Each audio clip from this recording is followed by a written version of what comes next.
오늘 본문은 사도 바울의 아테네에서의 설교 말씀을 우리가 함께 듣고 아테네 선교의 이제 마무리의 말씀의 결론을 보게 됩니다.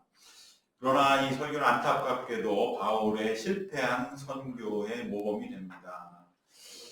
이것은 우리가 복음을 전할 때 어떠한 모습으로 함께 선교에 나아가야 할 것인가를 아주 잘 설명해 주고 있습니다.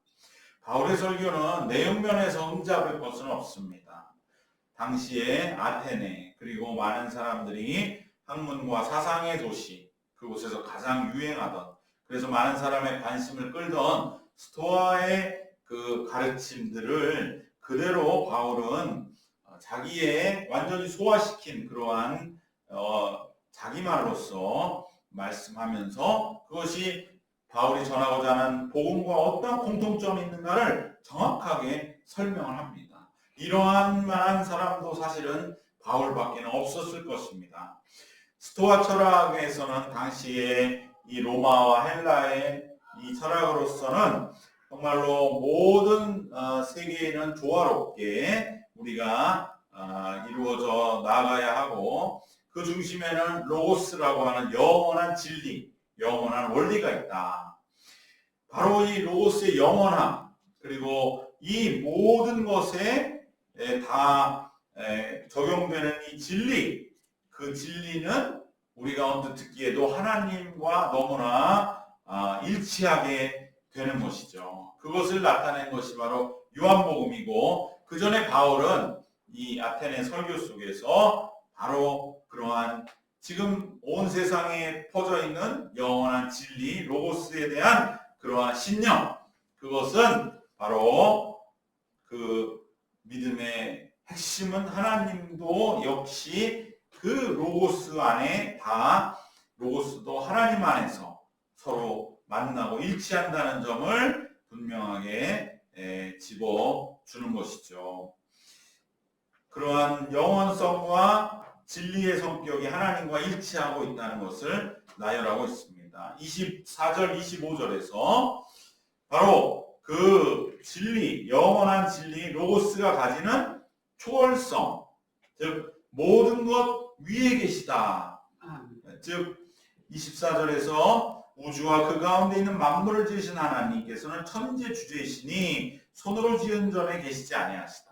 즉 로고스가 온 세상을 조화롭게 해나가는 데 있어서 중심되는 가장 보편적인 원리라면은 그것은 바로 그것이 있다고 한다면 너희는 그렇게 믿는데 그 로고스가 이 세상보다도 뭔가 영원한 세계, 초월적인 것 아니겠느냐? 그것은 바로 하나님 그분의 위치다, 하나님의 자리다 이렇게 말씀하고, 그리고 그것은 다시 모든 만민에게 생명과 호흡과 만물을 친히 주신다. 즉 로고스의 근원성, 만물의 가장 뿌리가 되는 원리가 로고스라고 하면서 그것이 근원이 된다고 하면 그것은 바로 내가 지금 전하고자 하는 하나님이다. 하나님과 일치한다. 25절에서 또 무엇이 부족한 것처럼 사람의 손으로 섬김을 받으시는 것이 아니다. 우리 인간은 뭔가 늘 부족하지만 그러나 영원한 로고스는 완전하거든요. 하나님도 역시 완전하시다. 그렇기 때문에 뭔가 사람에게 부족하다고 해서 가져와라 이러는 분이 아니고 이는 만민에게 생명과 호흡과 만물을 친히 주신다. 즉 로고스 영원한 진리로부터 모든 만물의 생명과 호흡과 생명이 흘러나온다. 이러한 사상들을 가지고 있었던 이들에게 사도 바울은 바로 그분이 하나님이시다. 이렇게 연결하면서 강조를 하고 있습니다. 하나님도 초월적이시고 근원적이신데 너희가 생각하는 로고스 그 진리도 초월적이고 근원적이지 않느냐라고 강조를 하는 것이죠. 그리고 26절, 28절에서 계속해서 바로 또 스토아 철학에서는 이성에 대한 신뢰, 인간의 생각, 인간이 가지고 있는 이성적인 면이라고 하는 것, 합리적이고 뭔가 질서를 좋아하고 조화를 사랑하는 그러한 면에 대한 신뢰가 있었거든요. 로고스 철학에서는 바로 그래서 모든 사람에게는 이성이 있다. 그러니까 그 이성은 모든 인간에게 인간이라는 공통되고 그래서 그리고 이 이성의 노력을 통해서 우리는 이 세상 속에 있는 법칙과 원리를 어느 정도는 깨달아 나갈 수 있다. 로고스를 자꾸자꾸 알아갈 수 있다. 그것이 바로 이성적인 인간이요 모범적인 인간이다. 이렇게 너희들이 말하면서 이것이 자연법이라고 하는 거죠. 법칙을 자연 속에서 우리들이 그것을 보고 자연을 보고 깨달아서 자연의 이치가 이러한 것처럼 세상은 그래도 조화와 균형 속에서 온 세상이 정말로 이성적으로 발전해 나가고 조화를 이루어 나간다. 그러한 사상을 너희들 갖고 있는데 이것은 우리 복음과도 마찬가지다. 우리도 하나님의 창조를 보면서 하나님을 찬송하고 하나님의 은혜를 찬양하고 그래도 하나님 주신 이 세상은 어둠이라기보다는 빛이요 광명이에요. 하나님은 이 세상을 창조하시고 보시기에 좋았다라고 하셨던 그러한 측면에서 역시 만다는 것이죠. 세상을 긍정적으로 보고 조화로운 면이 그래도 있는 것으로 보는. 그럼으로써 기독교도 이것을 복음도 일정 부분 인정함으로 인해서 당시의 철학과 복음이 만날 수 있다고 하는 그러한 가능성을 지금 제시하니까 그 사람들도 복음이라고 하는 것이 저 낯선 유대 땅에서 들려오는 그러한 얘기가 아니라 뭔가 우리와도 이렇게 맥이 닿아 있는 그러한 말씀인가 보다 하고 이제 귀를 열도록 사도 바울도 이끌어가고 있는 것입니다. 그러면서 이제 29절에서 보면 모든 사람에게 주신 이성으로 우리들이 그 모든 사람이 가지고 있는 생각할 수 있는 걸로 우리 영원한 진리를 향해서 그렇게 나아가는 그러한 진리는 이성이라고 하는 보이지 않는 인간의 생각을 통해서 만나야지 그것을 갖다가 어떠한 보이는 형상으로 만들어 놓는 것은 옳지 않다. 그러면서 지난 시간에 우리 본 것처럼 바울이 그 아테네 신 형상들 우리가 지금도 그리스 조각상들 막 줄비한 것을 보고 분노한 것을 이제는 조금 가라앉히고 이 설교에서는 그러한 형상들로서 우리가 진리에 도달할 수가 없는 것은 뻔하지 않느냐. 이성이라고 하는 보다 인간의 이 심오하고 사려 깊은 생각과 이러한 깊은 사색 속에서 우리가 진리에 도달하는 것이죠. 어떻게 보이는 저러한 형상들로 진리를 찾으려 하느냐 이렇게 비판하는데 바로 여기서부터 이제 철학과 복음의 시각의 차이가 나타나기 시작하는 것이죠. 왜냐하면 그 그리스 사람들이 조각품을 해놓은 것은 무슨 그것이 진리를 상징한다 이렇게 해서 한 것이 아니고 그건 단지 자기들이 가지고 있는 어떤 영원한 가치와 의미를 표현하기 위한 수단으로서 해놓은 것이다. 그렇게 의미 있는 게 아니고 우리는 뭐 어떠한 조각상을 해놨다고 해서 그것을 가서 절하고 이런 게 아니라 그것을 통해서 의미를 표현하려고 한 거다. 그렇게밖에는 사람이 표현할 수밖에 없으니까 그렇게 좀 쉽게 생각해달라. 그리스 사람들은 그렇게 생각했지만 바울은 그러한 형상들이라 할지라도 하나님에 대한 믿음을 약화시킬 수 있으니 그것을 자꾸 세우는 것에 관심을 쓰지 말라.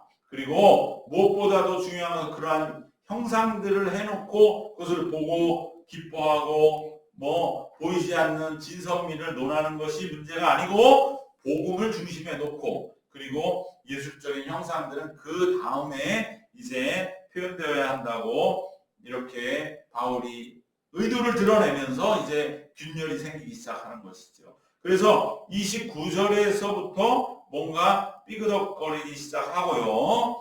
그러면서 이제 29절에서 이러한 하나님을 금은이나 사람의 기술과 은이나 돌에다 사람의 기술과 고안으로 새긴 것들과 같이 여길 것이 아니다. 여기서부터 뭔가 이제 균열이 오면서 그리고 이제 30절에서 31절에서 본격적으로 복음을 선포하고 있는 것이죠. 30절, 31절 우리 같이 읽겠습니다. 알지 못하던 시대에는 하나님이 간구하셨거니와 이제는 어디든지 사람에게 다 명하사 회개하라 하셨으니 이는 정하신 사람으로 하여금 천하를 공의로 심판할 날을 작정하시고 이에 그를 죽은 자 가운데 다시 살리신 것으로 모든 사람에게 믿을 만한 증거를 주셨음이니라 하니라.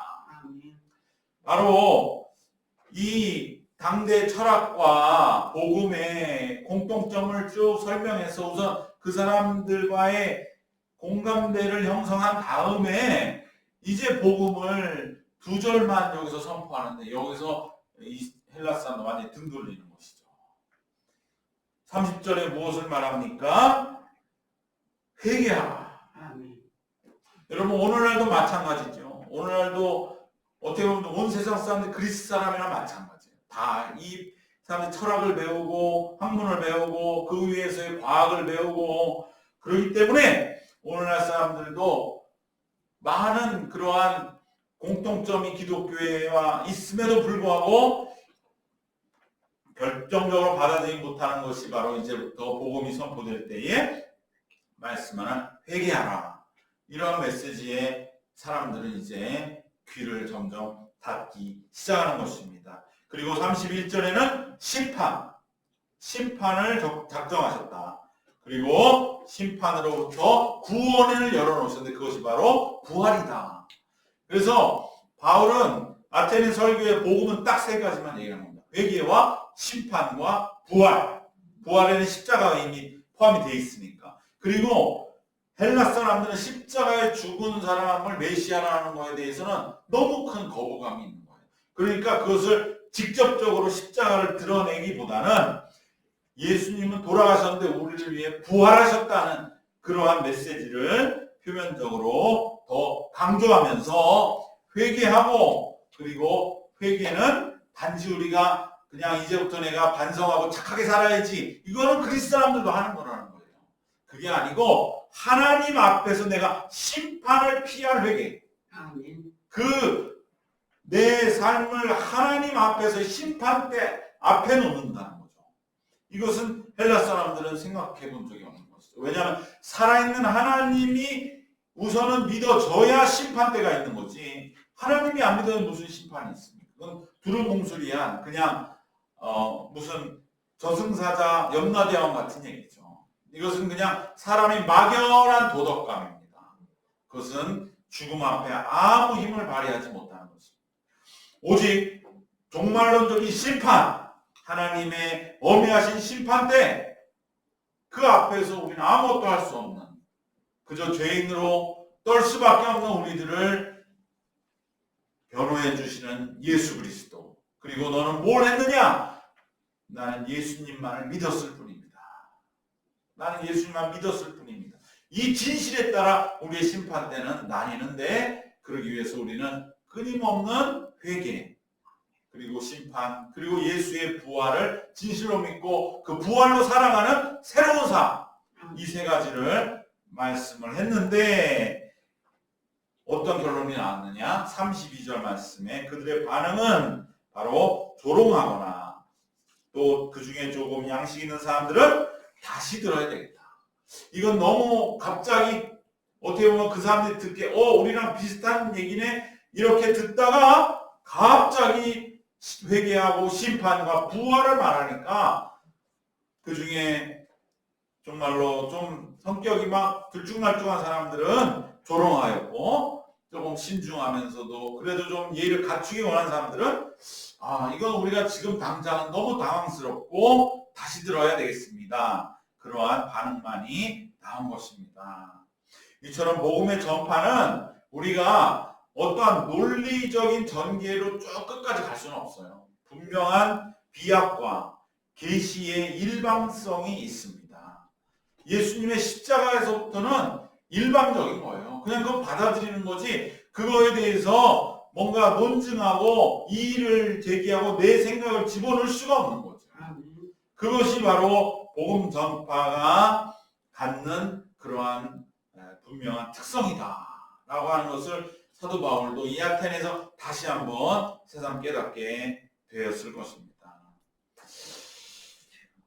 우리는 모든 게 논리적인 것이 좋다 생각하지만 신앙은 결국 그런 것이 아니죠. 그런데 놀랍게도 사람들은 이러한 비약이 있고 어떻게 보면 논리의 비약이 있거든요.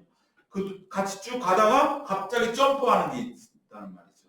그것과 또 계시에 하늘로부터 일방적으로 내려온 하나님의 계시에 그러나 그 실상이 제대로 전달이 되면 사람들은 오히려 논리로 승복되는 것보다 더 모든 것을 내어 맡깁니다. 우리는 이 점을 놓치지 말아야 됩니다. 왜 그러느냐? 사람들은 다 살면서 스스로 자기 자신이 양면적인 존재라는 것을 느끼고 있기 때문입니다. 그래서 내가 합리적이고 이성적인 면 그런 사람이 멋있어 보이잖아요. 그러나 인생의 중요한 일들은 결코 그렇게 합리적이거나 이성적으로 결정되지 않는다는 것을 깨닫고 있기 때문입니다. 즉 우리가 이성적인 것 좋고 세상 그렇게 돌아가지만 그 반대로 오히려 정말 말도 안 되고 정말 이해도 안 되고 정말 너무나 쉽게 쉬운 일도 안 되고 너무나 어려운 일이 쉽게 되고 우리가 어떤 사람 요즘 하는 말이 인생이 노년에 깨닫게 되는 것이 있다. 인간은 노력으로만 성공하는 거 아니다. 운이 오히려 더 크다. 이 얘기가 뭡니까? 이성적이고 합리적이고 내가 노력하면 이만큼 노력 이만큼 내가 이만큼 노력해서 이만큼 그게 인생인 줄 우리는 생각하고 그래도 사람들은 그걸 좋게 보는데 어느 정도 살아보면 안 되는 거예요. 운이 작용한다. 그건 뭡니까? 정말로 우리가 알 수 없는 이유. 정말 말도 안 되는 이유. 정말로 어떻게 보면은 너무나 쉬운 건데 못하고 너무나 어려운 건데 너무나 쉽게 되고 그러한 세계가 오히려 우리의 인생에 더 큰 영향을 주고 있다. 내 자신이 합리적이고 이성적이지 않다라는 것을 우리가 깨뜨려야 할 줄 믿습니다. 사도 바울이 야텐에 그걸 발견한 거예요. 아, 내가 헬라 어렸을 때부터 헬라 문화권에서 자란 나는 저 제자들보다 그래도 내가 이성적이고 합리적이야. 그러나 사도 바울이 언제 이성합리로 스데반을 순교시키고 다메섹에 회심했습니까? 그것이 훨씬 중요한 일이죠. 그 일들은 사도 바울에게는 이성과 아무 상관없는 일로 일어난 거예요. 스데반을 죽이는 것이 그것이 무슨 이성적입니까? 그것은 완전히 그건 죄 중에 반이성 중에 반이성이죠. 또 다메섹에서 회심한 것이 무슨 이성적입니까? 느닷없이 사람이 말에서 떨어지고 느닷없이 예수님을 만나고 그러나 그것이 인생에 더 중요했다는 거예요. 근데 많은 사람들이 사실 이걸 알고 있어요. 그러니까 복음이라고 하는 비약과 계시의 일방성이 선포됨에도 불구하고 논증보다 더 사람이 고꾸라지는 것이죠. 그렇기 때문에 세상은 사실은 믿음의 세계에서 이러한 하나님의 역사를 만나기를 원하는 것입니다.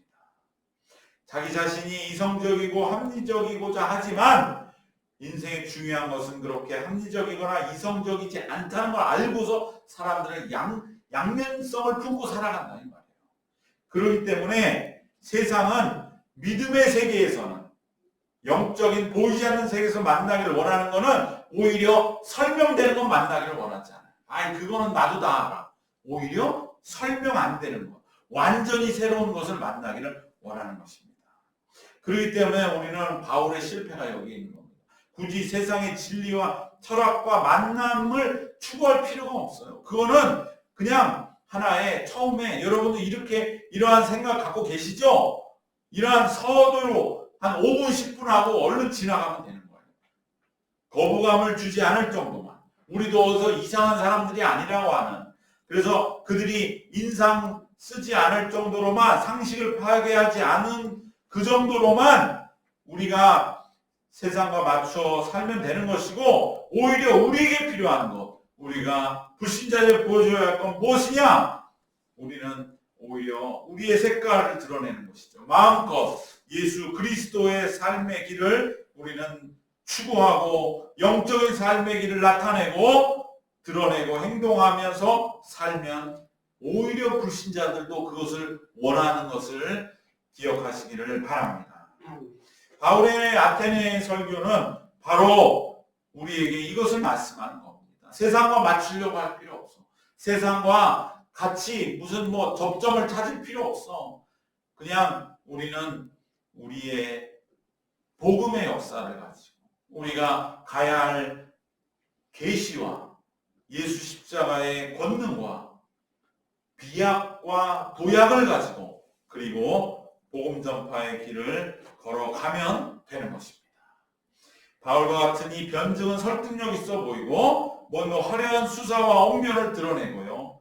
이지적인 매력을 끌릴 수는 있지만 이것은 세상의 배움의 영역이지 영적인 세계에서는 무기력하다는 것이죠. 그것이 바로 아테네에서 바울이 보여주는 것입니다. 오히려 이 많은 24절부터 28절까지 이런 유식한 어떻게 보면은 사도행전에서 찾아보기 어려운 우주와 생명과 모든 연대와 경계와 진리, 주제 이런 말 필요하지 않고 오히려 내 자신의 신앙의 고백을 담아 나의 간증을 증거하는 것, 그것이 논리와 진리와 논증을 능가하는 것인 줄 믿으시기를 바랍니다. 오히려 사도 바울은 서론만 짧게 이야기를 하고 그리고 뭘 해야 되겠다고 생각됐습니까? 바로 다메섹에서의 체험을 증언하는 것이 더 큰 영적 파장을 불러 일으켰을 것입니다. 바울도 이때를 두고두고 후회해서 그 이후에 사도 바울이 바로 로마의 권력자들 앞에 그 변증의 자리에서 무엇을 말합니까? 거기서 사도 바울은 자기 자신이 다메섹에서의 회심을 거듭거듭 증언했던 그 까닭이 바로 이 아테네의 철저한 실패. 내가 여기서 논증할 필요가 없어. 내가 여기서 다툴 필요가 없어. 이 철학을 내가 얼마나 알고 있는지 그거를 이 사람들한테 설득시킬 필요가 없어. 그건 아테네에서 아무런 힘을 발휘하지 못했어. 다만 내가 여기에 실패한 아테네의 실패를 거듭 반복하지 않는 것은 이러한 철학적인 웅변이 아니라 다메섹에서의 회심. 나로부터 시작하는, 나는 다메섹을 향해 가고 있었습니다. 나는 마리에서 떨어지고 살아계신 부활하신 예수님을 만났습니다. 바로 그 증언이 오히려 진정한 한 영혼의 마음을 울리고 바울의 선교를 이루어 간다는 것을 뼈저리게 깨닫는 된 것이 아테네였던 것입니다. 바울의 설교는 이후부터 이러한 수상적이거나 논쟁적인 내용은 전혀 없습니다.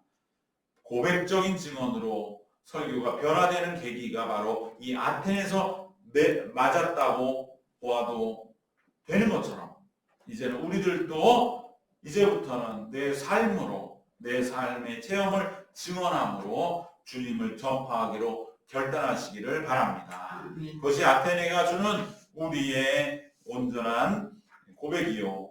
그러면 이제 우리에게 남은 것은 무엇이냐? 내 삶의 간증은 무엇인가? 오늘 내가 다시 만난 예수님은 나에게 무엇이라고 하시는가? 그것을 우리의 간증으로 만들어내야 됩니다. 간증을 하는 것이 좋습니다. 나쁜 게 아니에요. 왜냐하면 그걸 준비하면서 내가 정리가 되고 우리는 간증의 부작용도 있었죠. 너무나 감정에 치우치고 너무 주관적이다. 그러나 그것은 그 부작용 때문에 우리가 매일매일 살아가면서 그저 그러한 내 고백 없이 살아가는 신앙생활은 너무나 메마르고 힘이 없게 되는 것이죠. 우리는 오늘 하루 내가 만난 예수님, 또 올 한해 나를 인도해 주시고 이끌어주신 예수님이 어떻게 나에게 삶에 말씀하시는가. 그래서 우리가 감사일기도 적는 것입니다. 오늘 우리의 삶에서 내가 다 헤아리지 못한 것이 이것이다 라고 주님은 우리에게 깨닫게 해주신 것이 있었을 겁니다. 우리가 겪는 여러 가지 일들을 통해서 내가 이건 미처 몰랐구나. 이것을 내가 주님 오늘 알게 주셨구나. 얼마나 내가 인생을 너무나 자신만만한 것처럼 그렇게 살아왔는가. 너무나 아무것도 아니고 보잘것없는 내 자신 하나도 제대로 온전하게 지키지 못하고 살아온 인생인데 정말로 뭔가 되어지는 것처럼 그것을 헤아리지 못한 것을 주님이 또 말씀해 주시는 그러한 말씀들, 우리에게 잘 그것을 정리해서 그것을 기록해야 됩니다. 그래서 내게 일어난 일들, 내가 또 오늘 감사할 일들, 그것을 묻어두지 마시고 그것을 간증으로 기록하고 간증으로 만들어가는 겁니다. 그래서 우리는 아테네 바울과 같은 실패한 전도자가 아니라 영혼을 주님께로 인도하는 삶의 간증자가 되는 하루하루 남은 생 되시기를 주님의 이름으로 축원합니다. 아멘. 기도하겠습니다.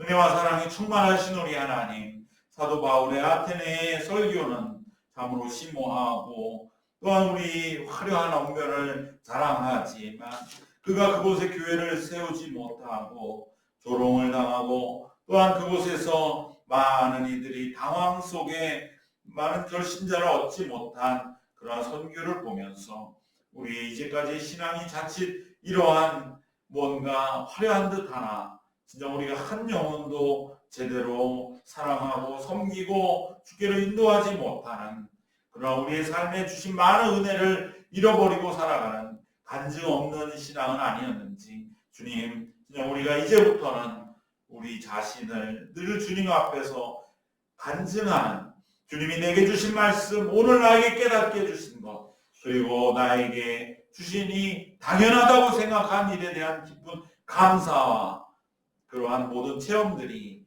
날로 우리 속에서 더욱더 간증으로 풍성하게 나눠지고 열매 맺는 영혼을 구원하는 진정한 믿음의 길을 걸어가는 저희들 모두가 되게 하여 주시옵소서. 예수님 이름으로 기도드리옵나이다. 아멘.